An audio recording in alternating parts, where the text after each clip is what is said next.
The industry actually paid off a bunch of Harvard scientists to publish the fact that sugar was good for you and saturated fats was bad for you, when the evidences at that time was completely opposite. That's how strong that industry is. There is no medicine to control your insulin. There is no medicine to control your triglycerides. That you can only do through your lifestyle changes. You want to be the fittest 70-year-old in the room and not the most unhealthy 30-year-old in the room. There is one thing that you need to look in your lipid profile. Triglyceride and your HDL. HDL should be high, triglyceride should be low. Where do you get your vitamin B12 from? The only natural sources are animal products. You don't get it from any plant product. Carnivore is only meat and eggs. So I eat only meat and eggs, no vegetables, no fruits. So there was me as a carnivore, a vegetarian, an omnivore and a junk food addict. अब मैंने चारों के MRI abdomens करवाए just to check for the visceral fats, and guess who had the least amount of visceral fat? With that said, maybe I can give my introduction of Dr. Ankur Verma, because I actually saw his content on Instagram almost a year ago, and I think I reached out to him. And what I found very fascinating was that he's doing a research which I find extremely fascinating. He runs the ER, which is the emergency room at Max Hospital, and obviously he sees a lot of patients on daily basis. He has been tracking for the last 1 year the metabolic profile or markers of all the heart attack patients that walk into his emergency room. And the first time when I saw his content, I was really blown away, because his content hit really hard. He basically takes away all the bullshit and talks real stuff, real markers of the patients that he sees every day in his emergency room, which I thought was very interesting. And that's why I wanted him here today, because it's a very relevant topic. And I wanted him to share his insights and the stuff that he's doing, which is extremely fascinating. So thank you so much for joining. Thank you for having me, Karan, man. But it's not about me, it's about Karan and his book. It's a fantastic book. So yeah, I'm going to promote that. Please do buy a copy once we're done. First of all, Dr. Ankur, I want to ask you that who is coming into your emergency room today versus 10 years ago? Has the profile of those patients changed in the last 10, 15 years? That's a good question, because I think there's this sort of like a misconception, myth happening that the younger population or the younger generation are the ones that are suffering heart attacks or are undergoing cardiac arrests when they're gymming and all of that and being brought into the hospitals. My data at least shows that my average age of heart attack patients, or even the ones who were brought in cardiac arrest, was around 60, 65, 10 years back. And the average age even today is the same. Yes, that doesn't mean that the younger ones are not having heart attacks, but the older ones are also having that, right? So if you take out the average, it's actually the same. What I feel is media and the world has become much, much faster in the last 10 years, especially post-pandemic. So when these incidences are happening, it's just spreading like wildfire. And you've got content, I've got content, Dr. Chopra here's got content. There are so many content makers right now that people are looking for headlines, and the younger ones are the ones which are being highlighted. They're forgetting that that the older population is also suffering the same thing. Yes, the younger ones add a shock value. The older ones do not add a shock value, right? So there are a few unfortunate younger ones who undergo heart attacks, and a lot of them are actually being brought in dead to my hospital, right? And that's where I started thinking as to why is that happening, because most of the times the family that brings them in, unfortunately, always tell me that the person was absolutely fit, fine, healthy. I'm like, how do you know that? They never got him tested. Which actually leads me to my next question. Is heart attack ever sudden, or is it a final crash of a system that has been failing for years? It's a mix of both, right? I mean, of course, at that moment, the heart attack is sudden, right? But yeah, there's something that's been happening for a very long time.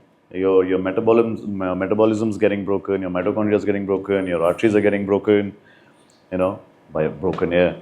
So it takes time, it develops over time, but then the final moment, it's completely up to the body, because a heart attack is one of the most important reversible cause of cardiac arrest.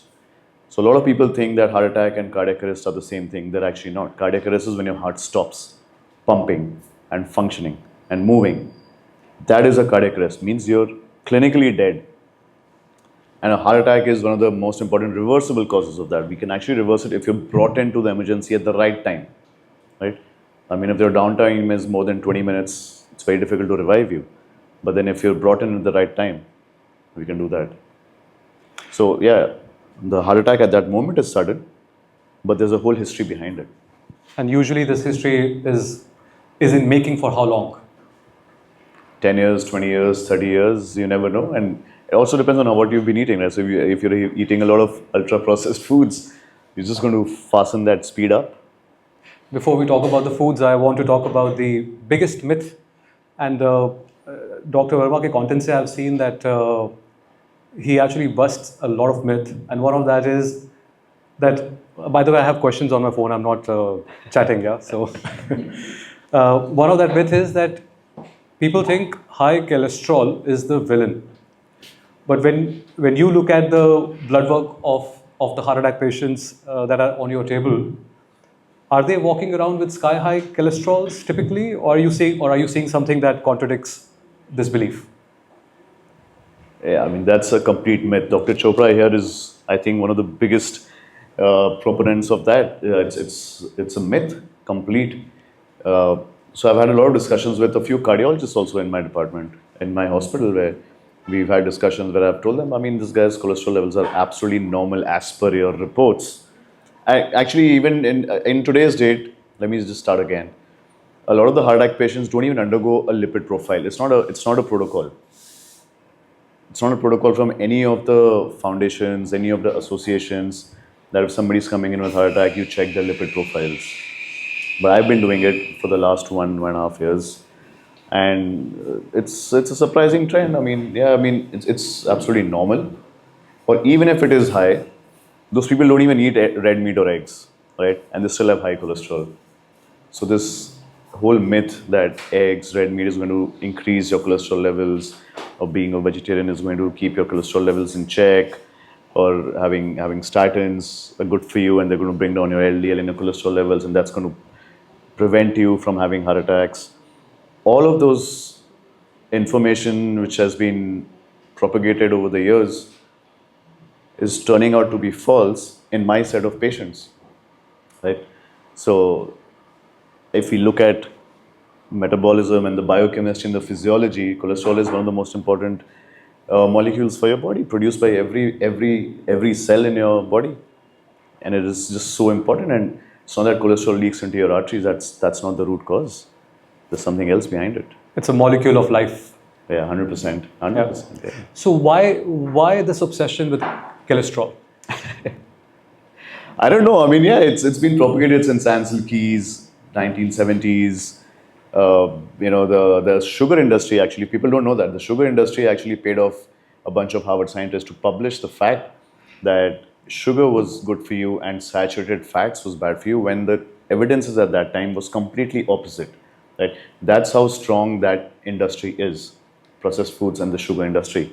And since then, it's just been propagated. And I mean, it's human psychology. If you put in the fear factor, people are going to believe that. And, that's where the whole myth came from. And 40 years, 50 years of that, it's very difficult to turn it around. I mean, when I speak to my patients and my doctors, they're also shocked. And there's a lot of doctors that I've spoken to, when I ask them, what is cholesterol? It causes heart attack. That's the answer I get. And I don't blame them. I don't blame them because, हमें भी यही पढ़ाया गया था MBBS में, final year में. When I went back to my textbooks of my first year biochemistry and physiology, it made so much of sense to me that it was all written over there in our textbooks, what cholesterol is all about, right? And the biochemistry and physiology of it. But that did not translate into my final year. Because by that time ये हो गया कि cholesterol को कम करना है, पर वो ये नहीं कोरिलेशन कराया गया कि क्यों कम करना है, एंड वो कोलेस्ट्रॉल का बायोकेमिस्ट्री क्या था. For biochemistry in the final year it was, हमें क्या टेस्ट कराने हैं, लैब में भेजना है, तो ये हमारे पैनल्स आएंगे एंड वो टेस्ट कैसे करते हैं कोलेस्ट्रॉल को कैसे टेस्ट करते हैं या आपका CBC कैसे टेस्ट करते हैं, वो सब हमें फाइनल ईयर में ट्रांसलेट किया, बट नॉट द फैक्ट कि उसका ओरिजिनल बायोकेमिस्ट्री क्या था, कैसे बनता है. By the final year you forget that आपके जीन्स है जो डिसाइड करते हैं कि आपका कोलेस्ट्रॉल कितना होगा, ट्रांसक्रिप्शन कैसे होता है, एसिटाइल कोएंजाइम में 2 मॉलिक्यूल्स मिलते हैं एंड एसिटो एसिटेट बनता है, all of that, right. And उसमें क्या मॉलिक्यूल है, क्या एंजाइम्स यूज होते हैं, HMG को क्या होता है, nothing. So you know that system is also broken. I have a much more cynical view on this of the medical industry. I think one of the reasons I feel, and it's a cynical view, I could be wrong, but I think one of the reasons that the medical industry is obsessed with markers like cholesterol or blood glucose is because they have medicines for it. There is no medicine to control your insulin. There is no medicine to control your triglycerides. That you can only do through your lifestyle changes. But there is a medicine and very effective medicine to lower your cholesterol and to lower your blood sugar. And it's a multi-billion-dollar industry, obviously. So I think I have a bit more cynical view that it is because of that reason that the medical industry is so obsessed with markers like cholesterol and blood sugar. Yeah, I mean, they're all owned by the same people, right? It is not just a multi-billion, so it's a multi-trillion-dollar industry, right? And there are companies which actually had papers where they had shown how it is the blood clots which cause heart attacks, till the time they took over another company which makes statins. And after that, those papers disappeared. There was the clot and not the plaque, right? So that's where the conflict of interest also stays. I'm not going to name the companies, but yeah, that's what happened. Yeah. Okay, so if it's not high cholesterol, then what is the pattern? I have seen in your content you mentioned there is a specific metabolic signature or a pattern that you see that keeps showing up specifically regarding something about triglycerides, HDL. So tell us, if it's not high cholesterol, then what is that pattern and why is it more dangerous than having high cholesterol and high LDL? Yeah, I mean, we all know what metabolic syndrome is all about, right? So I'm not saying that triglycerides or high triglycerides cause the heart attack. They're a marker. There's a very big difference between marker and mechanisms, right? So if you have high triglycerides, means your body is broken down, your metabolism is broken down, you have a metabolic syndrome happening, right? And it's a big marker for that, because the sugars, when you have too much of glucose, your glycogen stores are going to get full, and then de novo lipogenesis is going to happen, means आपका liver fat बनाना start कर देगा, and वो fat को store नहीं कर सकता है, वो फैट लीक आउट करता है ब्लड में in the form of triglycerides, वो भी VLDL के फॉर्म में. तो अगर आप कभी भी अपने रिपोर्ट देखोगे, अगर ट्राइग्लिसराइड हाई है तो VLDL भी हाई रहेगा, राइट. सो अगर इतने ट्राइग्लिसराइड्स आपके ब्लड में घूम रहे हैं, मतलब पीछे से कुछ प्रॉब्लम है, राइट. सो आपका फिर आप जब इंसुलिन चेक करोगे तो वो भी बढ़ा हुआ रहेगा. If you go and do other tests like a CT angio or something, you might see soft plaques. You might have hypothyroidism, you might get non-alcoholic fatty liver disease. So कहीं ना कहीं आपका metabolism breakdown हो रहा है. So that triglyceride का जो level है, that should be as low as possible, because if you have very high triglycerides, means that you're on a carbohydrate loaded diet. That's really important, and that is what is going to cause injuries to your arteries through different mechanisms that we can talk about later, and that is the cause. That's the cause. So if you have high triglycerides, means आपका metabolism broken है. There is something happening inside you. That's a marker. It's not a mechanism. It's a marker. Does that make sense? Through your content, I have seen that there is a very specific pattern in the content that you post, and usually the patients, heart attack patients who end up in your ER, and I think you've been collecting this data for over a year now. You see that typically their cholesterol levels are controlled or low because of statins, and then you see that the other markers are elevated. So one thing that I want from you is, for the people who have come and joined us here, when they go back and get their next blood work done, especially lipids, what they should be looking at and what they should be not fearful about. Well, disclaimer, my triglycerides at one point was 600. Yeah, 600. And my triglyceride to HDL ratio was 16, right? That's 8 times higher than what your maximum limit should be, right? Of 2, 1.5 to 2, 1.5. 1.5. So now it's 0.8 or something like that. But that's when, it struck me that what is happening in my life. It's not that I would never eat meat or this, that, but yeah, a lot of carbohydrates was happening. And once I started to cut that off, it all came back to normal. So that is one thing that you need to look in your lipid profile. Triglyceride and your HDL. HDL should be high, triglyceride should be low. Do not worry about your cholesterol levels. Do not worry about your LDL levels. Your body makes them for a reason, and those reasons are good. They have no side effects. If you see, I mean, ऐसे अगर आप आपके body blood में देखोगे तो cholesterol को निकालने के लिए ब्लड से कोई डिफेंस मैकेनिज्म नहीं है बॉडी में. That's what I call it, right? It's circulating in your blood. आप वेन्स से आपका लिपिड प्रोफाइल के लिए ब्लड लेते हैं. वेन्स में आपको कभी प्लाक्स नहीं बनते हैं, आर्टरीज में बनते हैं. So there has to be a reason for that, right? And it cannot be cholesterol. So don't worry about your cholesterol. It's a very important molecule. Again, आपके बॉडी का हर सेल कोलेस्ट्रॉल बनाता है. आपका brain cholesterol बनाता है. आपके nerves के myelin sheath cholesterol से बने हैं. आपके रिप्रोडक्टिव हार्मोन्स कोलेस्ट्रॉल से बनते हैं. आपके इंसुलिन रिसेप्टर्स का लिपिड राफ्ट होता है, वो भी कोलेस्ट्रॉल से बनता है. आपके सेल मेम्ब्रेन का fluidity is determined by the cholesterol. So all of that is really really important. आपका विटामिन डी मेटाबॉलिज्म बिना कोलेस्ट्रॉल का नहीं हो सकता. अब सब लोग बाहर जाते हैं, धूप में बैठने जाते हैं, तो अगर आपके स्किन में कोलेस्ट्रॉल नहीं बन रहा हुआ तो वो विटामिन D2 और लेटर विटामिन D3 में नहीं कन्वर्ट होगा, कोई फ़ायदा नहीं होगा. So all of that, I mean, sir also knows if you have statins it can lead to early onset dementia and Alzheimer's, because आपका ब्रेन कोलेस्ट्रॉल बनाना बंद कर देगा. Your diabetes can worsen, you can end up with diabetes because आपके insulin receptors बंद हो जाएंगे, वो नहीं ठीक से चलेंगे, राइट? इनफर्टिलिटी होने के चांस रहते हैं. ALS हो सकता है because your nerves get damaged. And these are the side effects which are actually listed. And I have so many patients who had the second heart attacks, third heart attacks, even after the first one, who continued eating whatever they were eating, and their lipid profiles were, I would say, really bad because their cholesterol was less than 100, LDL was less than 50.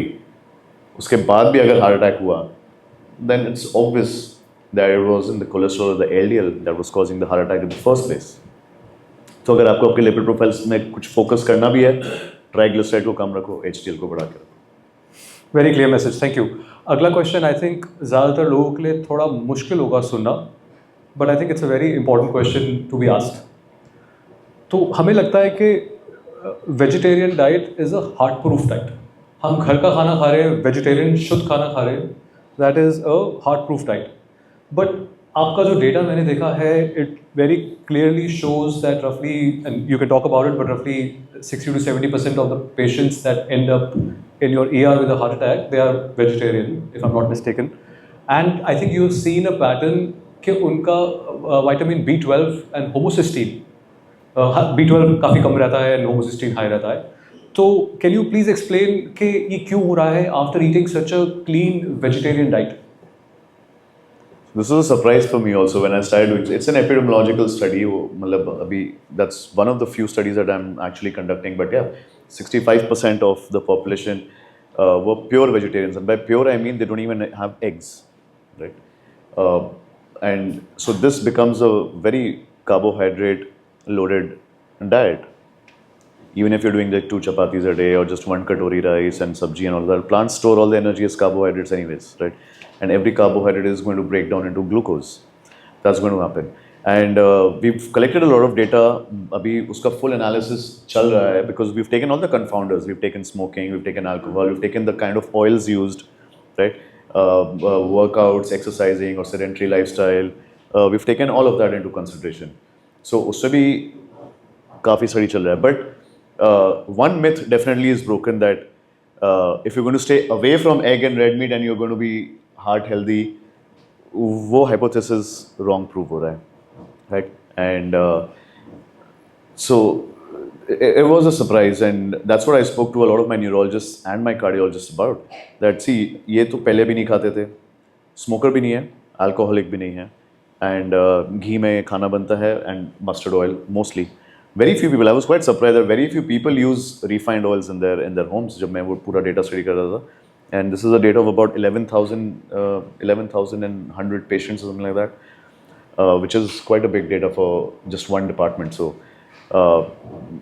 it's really surprising yet not so surprising, because a lot of people, even I know, who are pure vegetarians, who've had a lot of disorders, and not just heart attacks. I mean, they have diabetes, or they end up with arthritis, or have mental health issues, or hypothyroidism, non-alcoholic fatty liver.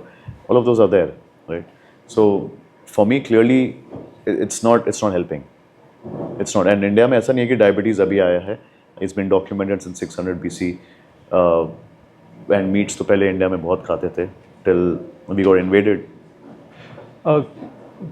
आप थोड़ा ये बताओ that vegetarian diet पे B12 का issue क्यों होता है, and B12 की इम्पोर्टेंस क्या है इन staying heart healthy, and also please talk a little bit about homocysteine. Right. I think those are two things. That's another pattern that. So in medical school, we were taught homocysteine is an independent risk factor for cardioembolic disorders, if I'm not wrong, sir. But over the years, because उसको medicalize नहीं किया गया, वो उस पे से focus हट गया. So I had a few stroke patients, and they were young. This was about 3-4 years back, and I spoke to my neurologist that इसको क्यों हुआ होगा? Let's check his homocysteine levels. And high homocysteine was termed under this disorder called hypercoagulable disorders. Maybe you should explain होता क्या है? Yeah. So hypercoagulable का मतलब होता है कि आपका blood thick हो सकता है and clot बन सकता है कभी भी. So high homocysteine होते हैं. So I was just thinking कि इतने young patient में stroke क्यों हुआ? So I asked my neurologist, let's check the homocysteine levels. तो बोला नहीं, ये उसका क्या फ़ायदा होगा? वो तो बड़ा ही हुआ होगा. तो बोले हाँ, बड़ा हुआ होगा तो मतलब कुछ प्रॉब्लम है. That could be the cause of it, right? So homocysteine is basically a molecule in your body which is formed from methionine, which is an essential amino acid. उसका function होता है blood को clot करना as a defense. Like if you get injured, your blood has to clot. So वो help करता है. But if it goes up to a certain level or higher than what it should be, it can clot your blood spontaneously anywhere. तो lungs में हो सकता है, brain में हो सकता है, heart में हो सकता है, कहीं भी हो सकता है. And it is also directly injurious to your glycocalyx also, जो आपके arteries के अंदर एक layer होता है. It can injure that, which is basically an anticoagulant. It produces nitric oxide, जिससे आपका blood thin रहता है और BP check में रहता है. So homocysteine के ये सारे side effects हो सकते हैं where it can injure. Homocysteine को check में कौन रखता है? Vitamin B12. वो उसको वापस break करता है into cysteine. So it keeps the level in check. And where do you get your vitamin B12 from? The only natural sources are animal products. You don't get it from any plant products. 99% of my heart attack patients have very low B12 levels. Very low मतलब 100 के भी नीचे. I have patients जिनका homocysteine level, sir आप guess नहीं करोगे, 250 था. 250. It should be less than 15. Less than 15, 250. Right? Cholesterol was like maybe 180, LDL was about 100, 110, triglyceride again was 200 to 300, and HDL was very low. So 99% of my patients, very low B12. Even the omnivores, जो meet भी कभी कभी खाते हैं या chicken या अंडा खाते हैं, उनका भी लो इसलिए है. Why? Because आपके जो cereals and grains रहते हैं उसमें बहुत anti nutrients रहते हैं which actually block the uptake of B12. तो अगर वो combine करके आप खाओगे तो वो B12 को absorb नहीं होने देता है body में. So those are the anti-nutrients which can actually block the uptake of B12. And that was seen in my omnivore patients also. Not that they were eating meat and egg every day and mostly once a week, Sunday to Sunday खाएंगे या महीने में एक बार कभी बाहर जाके खाएंगे, that way. So all of these patients जिनका B12 कम था, उनके सबके homocysteines बहुत high हैं, which is a direct indicator, but nobody is looking at it, right? And then you're given the same advice कि आप जो खा रहे थे वही खाना, अंडा मत छूना, रेड मीट मत छूना, ये मत छूना, वो मत छूना, and दवाइयाँ खाओ and statins खाओ and you'll be fine. How? You will not be fine. So that is what we're seeing. And every patient, 100% of them have a triglyceride to HDL ratio of more than 2. 3 के नीचे तो किसी का भी नहीं. 100%. आप statin खा रहे हो या नहीं खा रहे हो? पहला हार्ट अटैक को आया है या सेकंड या थर्ड हार्ट अटैक आया है? सबके triglyceride to HDL ratios are above 2, all of them. So this is something that I'm looking into. We will publish all of these data once our study is done. We'll have thousands of patients by then. But that is something that I think needs to be put out there for a wake-up call, not just for the public, but for the doctors also, for the medical fraternity also. That हम आपने तो ये LDL cholesterol तो कम कर दिया, तो भी patient को हार्ट अटैक्स आ रहे हैं. आप मेरे पास वो patient and I have got data जिसमें वो सेम पेशेंट मेरे पास वापस आया है, सेम डेटा में. ऐसा नहीं कि 10 साल पहले कभी हार्ट अटैक हुआ होगा और अभी वो वापस आया. बट सेम पेशेंट जिसका फर्स्ट टाइम आया, हमने टेस्ट करवाया, B12 लो था, होमोसिन बढ़ा हुआ था, कोलेस्ट्रॉल लेवल्स नॉर्मल थे और या हाई थे as per the reports and the comfort levels of doctors. But फिर वो स्टार्टिंग्स पे था, सेकेंड टाइम आया है. It paints a picture of a system that is inflamed or and resistant of insulin, I guess. Is it fair to say that the patients that you are treating in your ER, you are treating heart attack because they have come in with that condition, but actually that is a outcome of years of metabolic problems and metabolic health? Yeah, 100%. We're doing another research where we're seeing young adults coming in with high sugars, and they come and tell us that no comorbid conditions, पहले से कोई history नहीं है, and we're recruiting them for our study, and 45% of them turned out to be diabetic, and they didn't know it because they never got themselves tested. अभी मत पूछना वो क्या खाते हैं. So yeah, it is years of metabolic disorders and mitochondrial dysfunction that's happening, 100%. Yeah. So if someone, I think the latest stat is that the average age of heart attack in India is 10 years younger than the global average. Global average 63, Indian average is now at 53.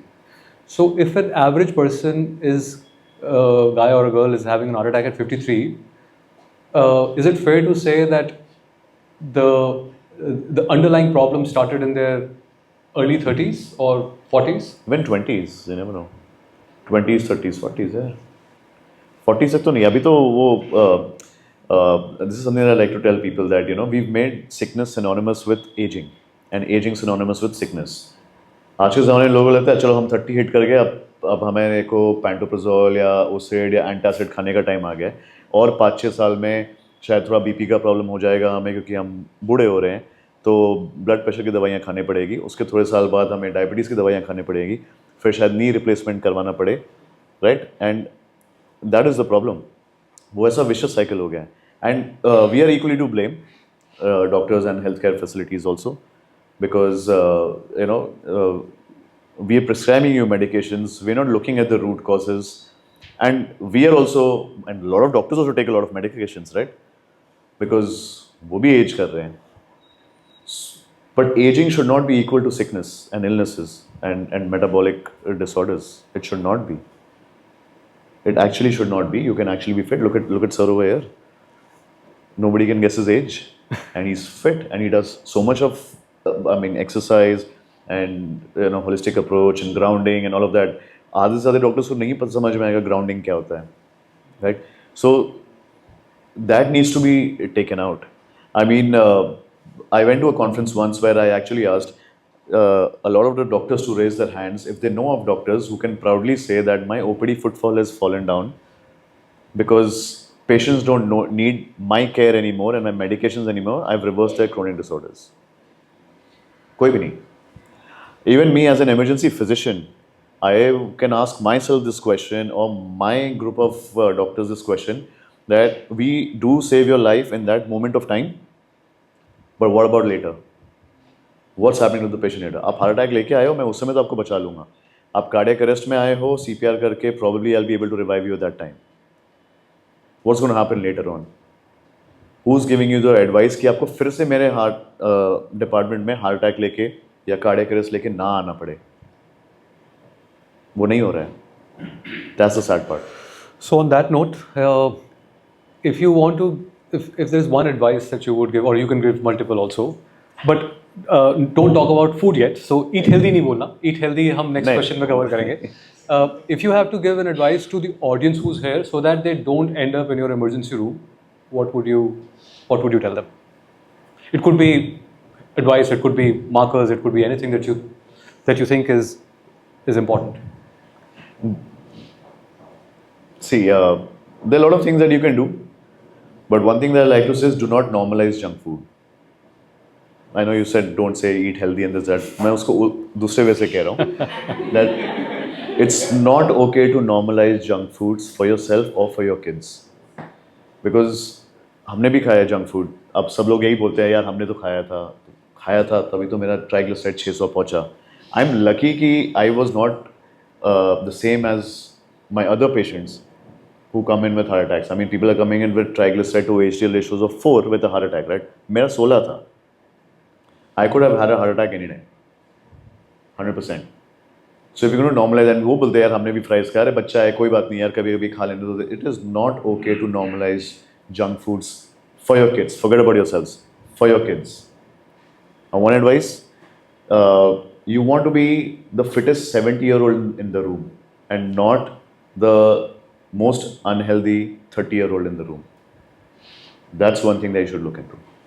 Last question from my side. How has working in the emergency room changed the way you eat and how you raise your own children?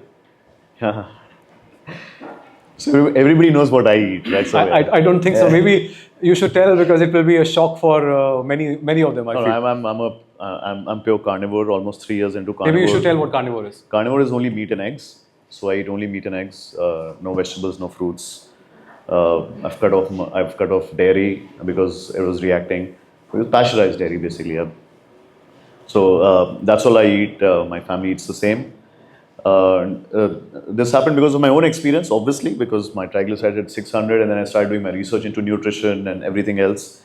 And I realized where can I get my most essential nutrients, which your body can't make, in the most bioavailable and biodigestible forms, and it was just meat. And it's not that I ever had aversion to meat. मतलब 2 साल की उम्र से जो मेरे को मेरे parents and family ने बताया that I used to run around the kitchen asking for chicken and मछली बनता था तो I would have saliva dripping and completely drooling. So शायद बचपन से मेरे में carnivore instincts काफ़ी strong थे. So it was quite easy for me to completely transition from low carb to carnivore. That's what I do, and I actually did so. From emergency room experience, I did MRI scans of myself, my residents, and so there was me as a carnivore, a vegetarian, an omnivore, and a junk food addict. अब मैंने चारों के MRI abdomens करवाए just to check for the visceral fats, and guess who had the least amount of visceral fat? Yeah. So yeah, even my vegetarian resident was quite shocked that she had a lot of visceral fat. It was all shining, and I put that out on my Instagram. Maybe I'll put it again as a reminder to people. So yeah, that just cemented my beliefs. I very strongly believe most people are not very rational when it comes to food. Food is mostly an emotion. And in a country like India, it's a culture. So I wanted to end on this question, not because I wanted to turn you guys into carnivore, but I wanted to end on this because this biggest myth that I want to be busted is that this gentleman here, he had his triglycerides at 600, which is extremely unhealthy, and now he has, I'm guessing, but his triglycerides are probably in a very good range at this point of time, and he did that while shifting his diet from the regular standard Indian diet to a meat eating diet, which is very counterintuitive to the general advice that exists out there, where people vilify saturated fats and meat, and so that's why I wanted to end on this question, not because I wanted to turn you guys into carnivore, but it's an interesting thought to take back, I feel. Yeah, absolutely, it is 100%. And you see that in my patients, right? I mean, they're all eating apparently healthy food. Yeah, it's no helping.